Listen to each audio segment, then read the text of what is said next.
Eruption of supervolcanoes. More research is needed to predict their eruptions, geologists claim. We have over 21 supervolcanoes worldwide. The last one erupted in the North Island of New Zealand, Mount Taupo, about 27,500 years ago. Volcanologists have claimed that super-eruptions from one of these volcanoes happen at about 17,000 years, so we're about 10,000 years overdue. But how can they predict supervolcanic eruptions? Scientists say it's extremely challenging to try and predict when a supervolcano might erupt again due to the sheer diversity of events that have gone before. Writing in Nature Reviews Earth and Environment, the team say there is not a single model which can describe how these catastrophic events play out, making it extremely difficult to determine how supervolcanoes may erupt in the future. Supervolcanoes are defined as a volcano that has had at least one explosion of a magnitude 8, the highest ranking on the Volcanic Explosivity Index, or VEI, meaning it has released more than 1,000 cubic kilometers of material. When these huge volcanic systems explode, the associated super-eruption represents the most catastrophic of events caused by a natural hazard, resulting in widespread ashfall blankets and ground-hugging pyroclastic flows, which can be hundreds of meters thick. As we saw in the video before this one, the latest eruptions in Yellowstone had tough deposits of over 330 feet.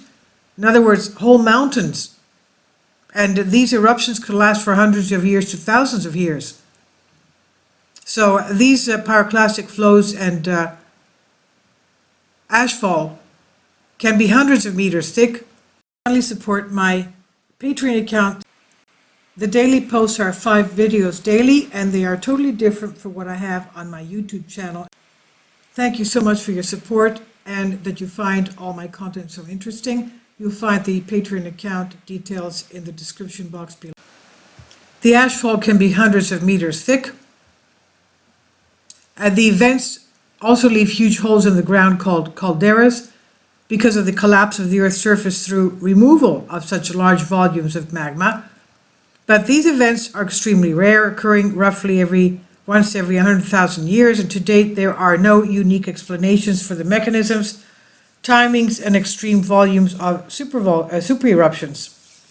In a study, the team, which scientists from Cardiff University were also part of the team, performed an in-depth review of field, geochemical, and petrological evidence from 13 supervolcanoes that have occurred over the last 2 million years. They also reviewed geophysical studies of modern volcanic systems, which provide a complementary current snapshot of the magmatic system.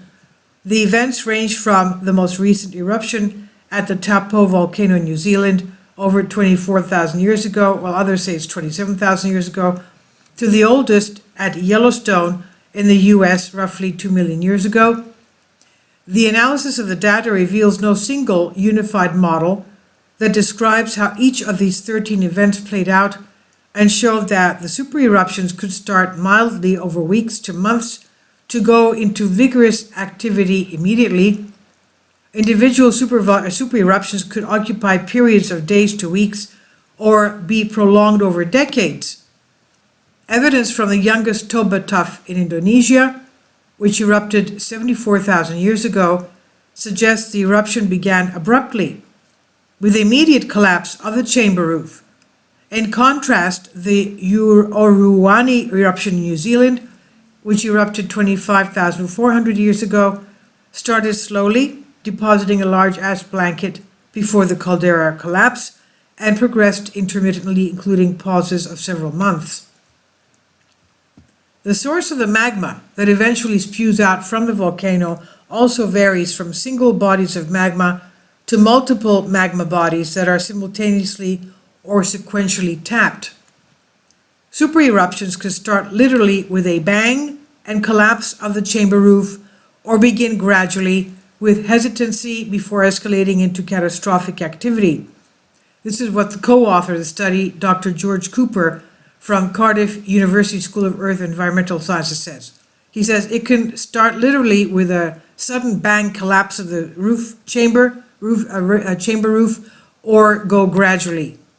He said overall the eruption can be rapid, uninterrupted events over a few days, or an episodic sequence of prolonged over the decades. The uncertainty associated with these events therefore makes it very challenging to determine when and how these volcanoes may potentially erupt in the future, he said.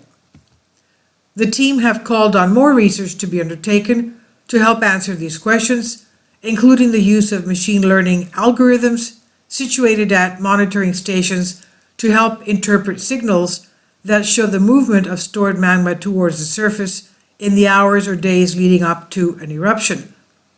They also call for more education amongst the public, specifically regarding the nature and frequency of eruptions at these large volcanoes. Yellowstone is an example where misinformation has led to the public perception that a catastrophic eruption may be imminent, whereas in reality it's extremely unlikely. Therefore, we need to improve our understanding and communication as to the difference between normal non-eruptive unrest versus indicators that an eruption may be about to happen, Dr. Cooper said. This is from Cardiff University of Wales on phys.org. Please leave your comments. Thank you for your support. Some of the world's supervolcanoes. These are various flood basalt igneous provinces worldwide. You can imagine Canada, North America, even South America, around area of northern Siberia in Russia. And the massive explosions, we count them as the VEI index, the largest being 8, meaning the volume of deposits for such an eruption greater than 1,000 cubic kilometers or 240 cubic miles. And let's go through some of the very surprising locations. 75,000 years ago, Mount Toba, and New Brunswick, Canada, flat landing, brook formation, about 466 million years ago. Wawa Springs, United States, most of us don't know that it's there. North-south trending range, west central Utah, part of the larger Basin and Range province. Okay, that was huge. That was about 30.6 million years ago. And the approximate volume is huge volume. First canyon eruption, Colorado, United States. There we go, look at that. Look at the tuff. Look at the mountains full of ash. Large supervolcanic caldera, San Juan volcanic field. Amazing. In Colorado, 27.8 million years ago. Let's go to Chile. Again, these mountains are full of ash. 4 million years ago. Taupo of the North Island of New Zealand. That was about 2 million years ago, but it erupted many times as well since then. The Taupo, no, sorry, that's Huckleberry Ridge. That's Yellowstone. I made a mistake. Okay, there you go. This is Taupo right there. That's about 340,000 years ago, but we had more after that. Highest field, United States again, Idaho.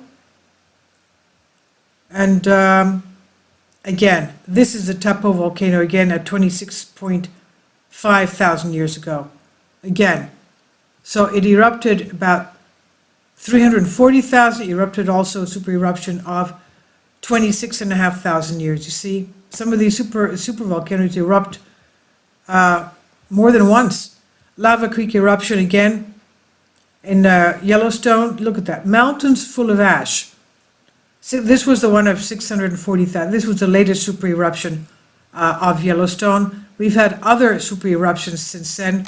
We had a lava eruption 70,000 years ago and another 80 eruptions since then. Of course, they were not super eruptions, but this one here, look at the mountains full of ash. Lava Creek Tuff. There you go. Okay, the eruption of 630,000 years ago, a super eruption. So about 21 some odd, if not more. They found another 100 volcanoes under Antarctica. They knew that there were 47, now there's another 100 recently, and they're finding a lot more. Please leave your comments. Thank you for your support.